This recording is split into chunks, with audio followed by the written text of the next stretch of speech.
ఈ స్తోత్రాన్ని, ఇది ఒక చాలా అద్భుతమైన స్తోత్రం.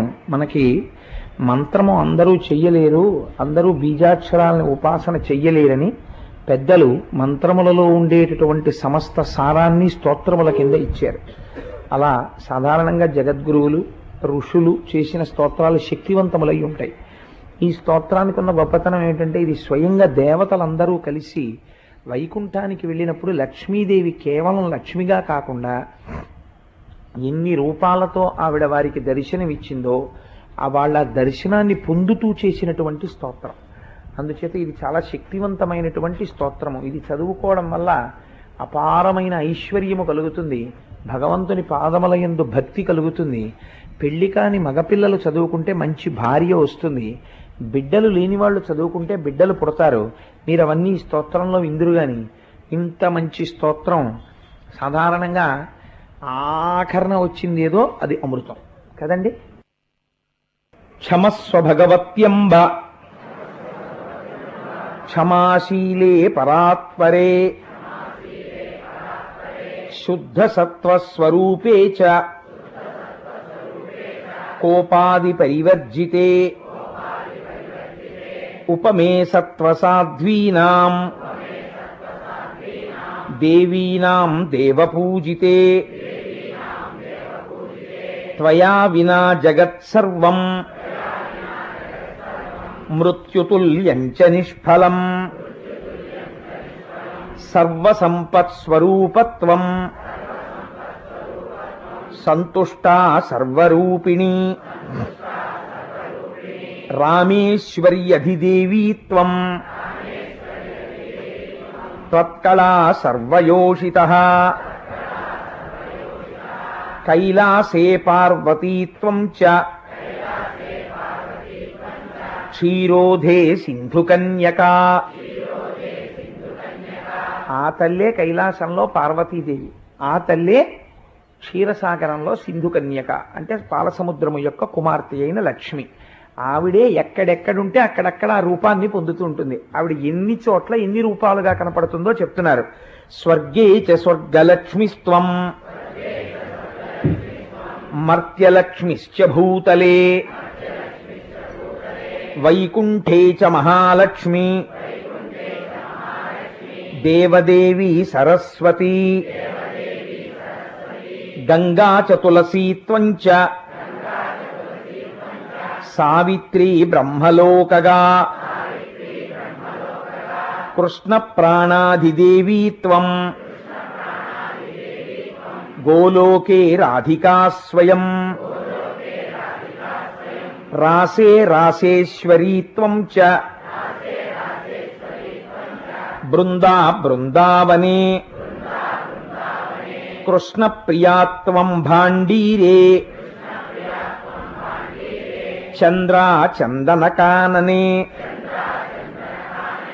విరజాచంపకవనే శతశృంగే చ సుందరీ పద్మావతి పద్మవనే. అక్కడ దిద్దుకోండమ్మా, దా కింద వావొత్తు పడింది, మావొత్తు ఉండాలి. మాలతీ మాలతీవనే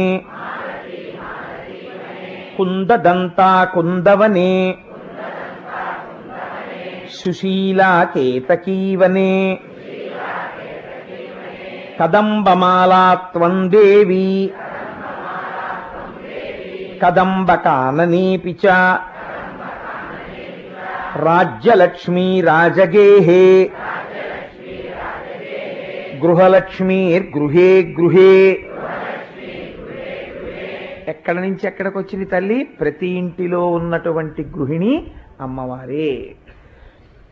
ఇత్యుక్త్వా దేవతాః సర్వే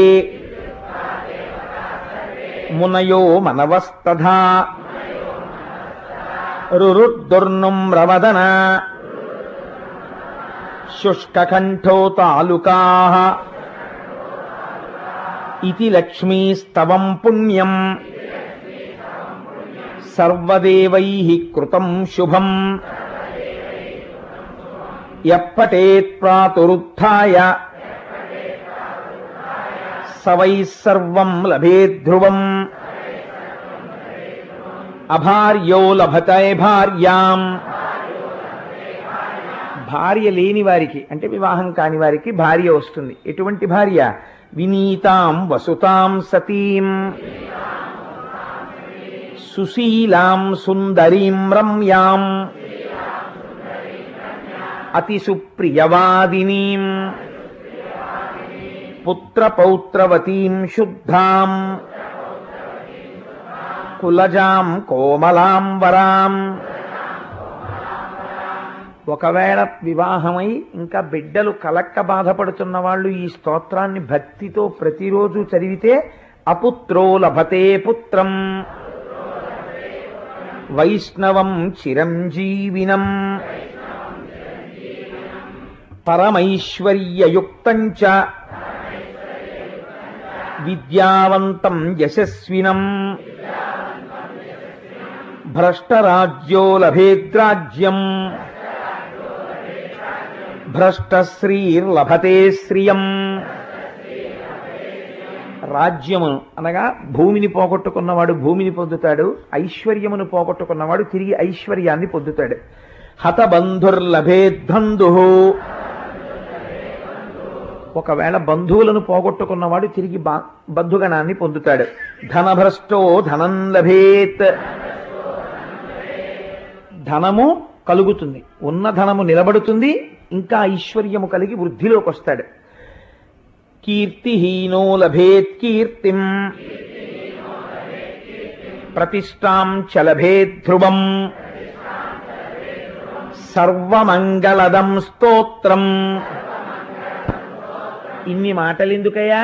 ఈ స్తోత్రం ఎవడు చదువుకుంటున్నాడో వాడికి సర్వమంగళములను అమ్మవారు కటాక్షించి తీరుతుంది. సర్వమంగళదం స్తోత్రం శోక సంతాపనాశనం, శోకమును సంతాపమును పోగొడుతుంది ఈ స్తోత్రం. హర్షానందకరం శశ్వత్, అంటే హర్షమును అంటే సంతోషాన్ని ఆనందాన్ని రెండింటినీ కల్పిస్తుంది. ధర్మ మోక్ష సుహృత్పదం,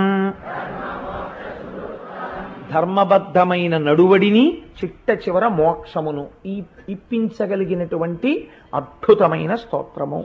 చక్కగా ప్రతిరోజు ఇంట్లో ఎంతోసేపు పట్టదు మీరు చదువుకుని మీ పిల్లలకి నేర్పి, మనం చేసేటటువంటి స్థుతిని బట్టి అమ్మవారి అనుగ్రహాన్ని బట్టే మనకు వైభవాలన్నీ కలుగుతాయి. చేత ఇది చదవకూడదు అన్నవాళ్ళు సృష్టిలో లేరు. అందరికీ అన్ని రకాలైన కోరికలు తీర్చగలిగినటువంటి స్తోత్రం. ఒక రకంగా చెప్పాలంటే ఇది సంక్షిప్త కనకధార, అంత గొప్ప స్తోత్రం. కాబట్టి అందరూ చక్కగా దీన్ని అనుసంధానం చేసుకుని ప్రతిరోజు పూజా మందిరాల్లో విజ్ఞాపన చేసుకోవలసిందిగా ప్రార్థన.